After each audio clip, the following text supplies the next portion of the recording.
Thank you very much. So, we've come to a Magic Lantern show, and thank you for that. And you might be wondering what a Magic Lantern show is. And the answer is, it's a show using a Magic Lantern. And when you came in, you probably noticed the Magic Lantern, which is the big box standing at the back. And this is a very special sort of Magic Lantern with 3 bits, all mounted one on top of the other. And they're very, very precisely angled so that they all project onto exactly the same spot, which means you can make all kinds of quite clever and elaborate effects. But I just want to talk about just one slide first of all, which is this one. Now that big black circle is not a terrible mistake. It's a €1 coin that I put on there, because I thought it's useful just to have an idea of how tiny the pictures are. So if you look at the waterfall, and you see all those little lines, those are all scratched with a pin. So you can see how very fine it is. So when you see those little figures in the boat at the front, you can see they're absolutely tiny. So it's an extraordinary skill. And when we saw the workshop slides, you can see that, how finely they've drawn. And even then, it doesn't how much finer this work is. Now, a lot of the effects on the Magic Lantern are quite complicated and made using all 3 parts together. But a lot of other ones are contained within the side. It has a clever mechanism which makes special sorts of movement. This one, he can take his hat off like that and then put it back in. The creaking is not my back. The slide needs a little bit of attention. There we are. And this one's got a rather special trick, which is this.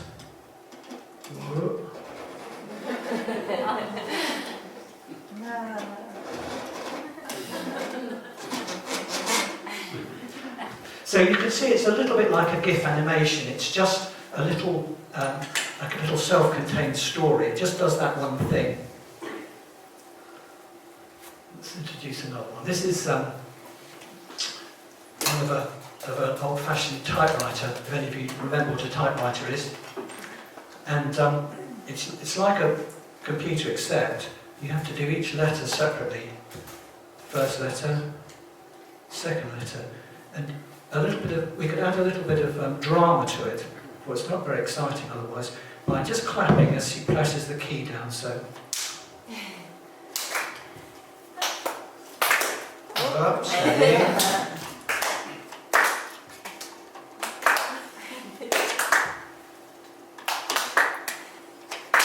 There we are. That's about how fast I ever learned to type.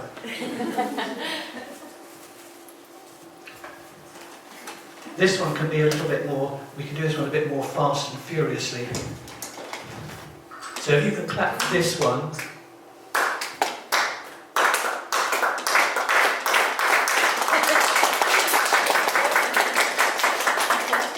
Now, you're probably sitting there thinking, these seem like the sort of people who'd be a bit embarrassed if we kept clapping every time we liked something. And you couldn't be more wrong, you couldn't be further from the truth. We actually like it very much. And so we're going to practice now something very important, because Magic Lantern Show is not just all the pictures on the screen, it's also the audience, because it's a kind of performance. So we're going to practice something called spontaneous applause. So, when you see the screen go dark like this, you applaud spontaneously. That was fine, that's called applauding ironically. We'll have one more go. Spontaneous, enthusiastic applause.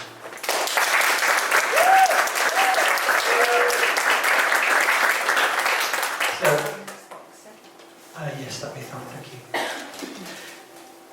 So we've talked a little bit about what a Magic Lantern Show is, but I always feel it's not a proper show unless it has music.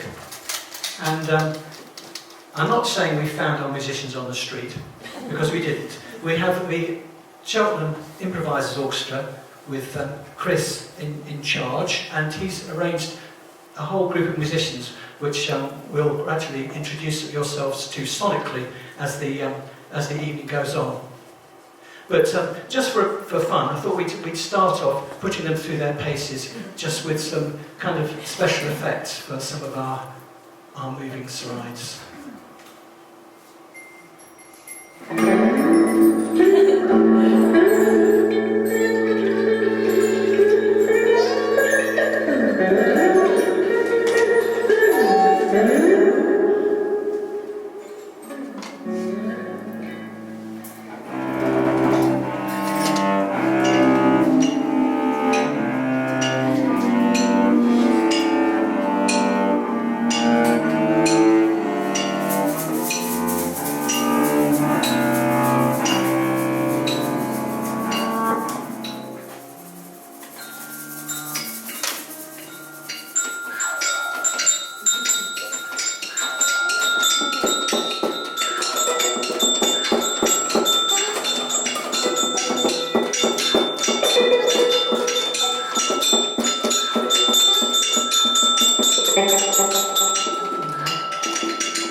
You're getting it?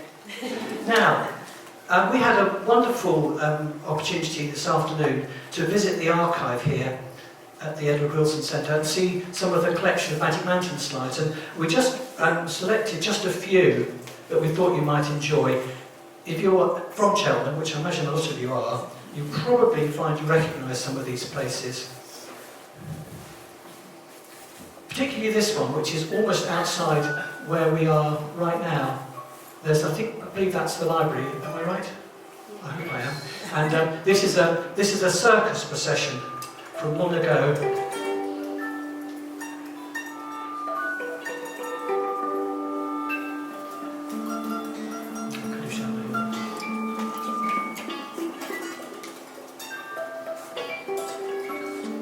Do you recognise all these places? Apparently that's near Boots, somebody told me. And we're back to the circus procession again. When you step outside today, you'll have to imagine all those elephants walking past.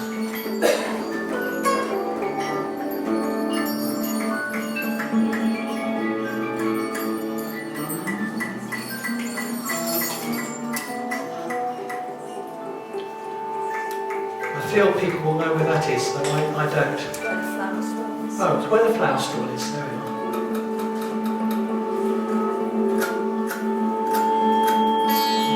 This is a different circus procession. I couldn't resist the circus processions.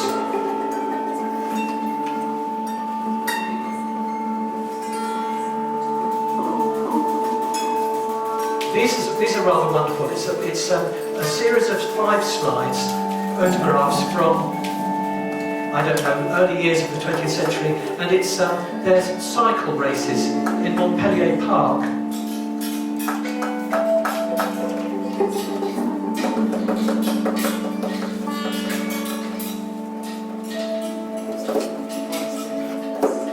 I'm not sure what those naughty boys are doing at the front, but I'm sure they're not supposed to be doing that.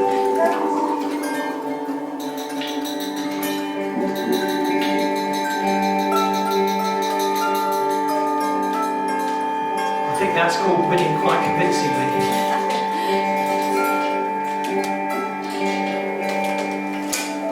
And then one last image, which is rather lovely. They're all wearing the same clothes. I wonder whether they might be from the girls' school. It looks more than coincidence they're all wearing the same thing. But anyway.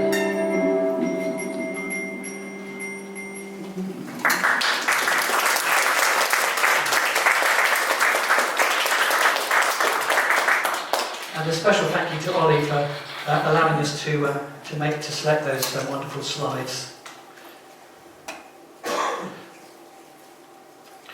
So, we're here at Edward Wilson Art Gallery and Museum and Art Gallery, and I just thought it would be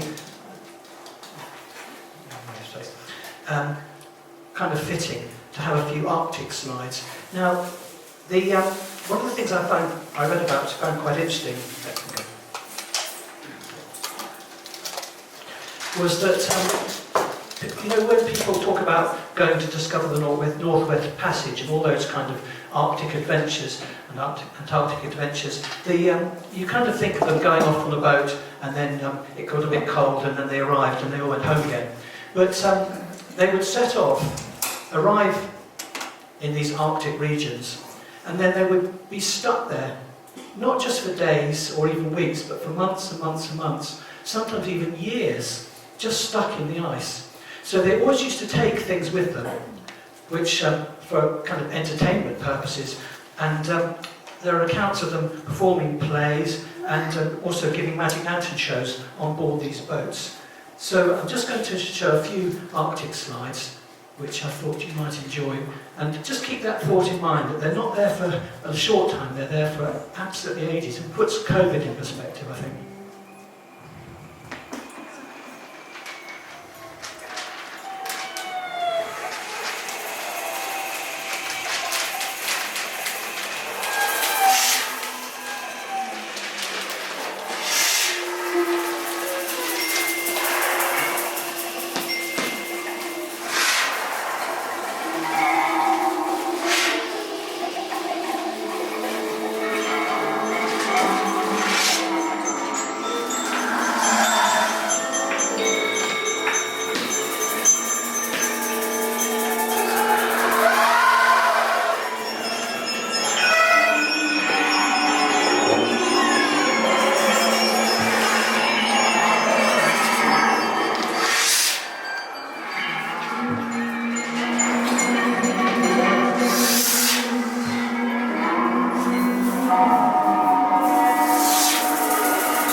Wonderfully atmospheric accompaniment there from the Cheltenham Improvisers Orchestra.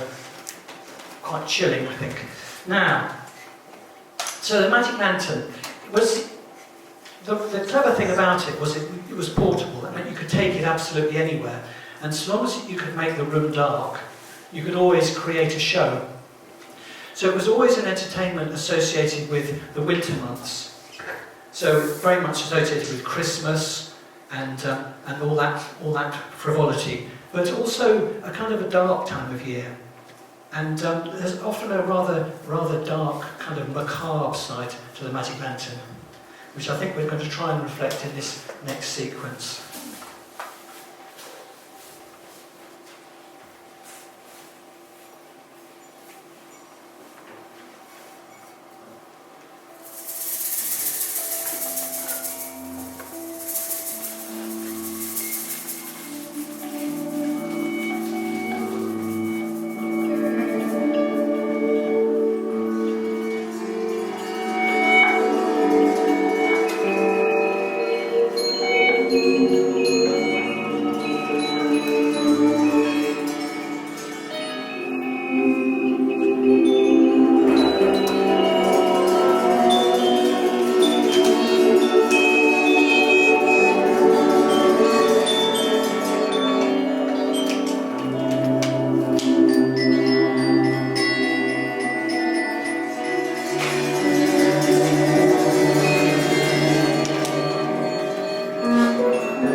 seeing how the slides can be made with moving parts to create little self-contained stories.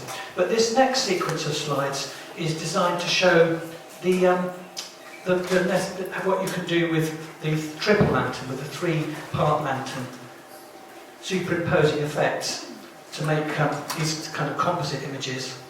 I'm just going to wake my computer up.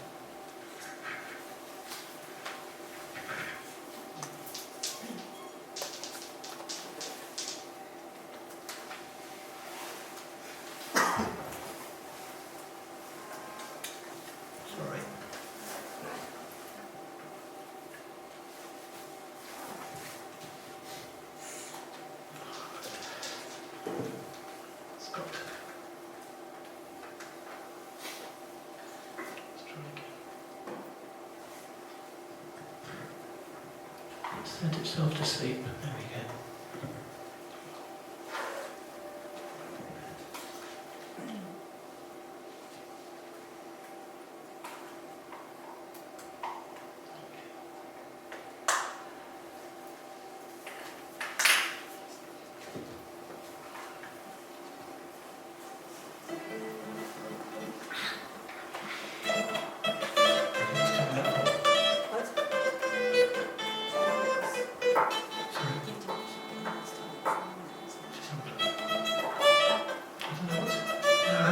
Sound trouble there. I'll tell you what, if we turn that off, let's have the orchestra playing instead, because that's not happy. So here we are, completely unrehearsed music. Let's try that again. So, knock yourselves out, fellas and ladies.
thank you for the orchestra for saving my blushes.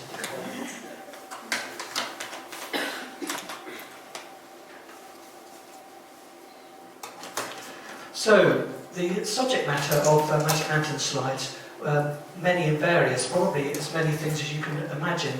But one very common one was pictures of the world as it was imagined to be. And this next sequence takes us on a little journey around the world.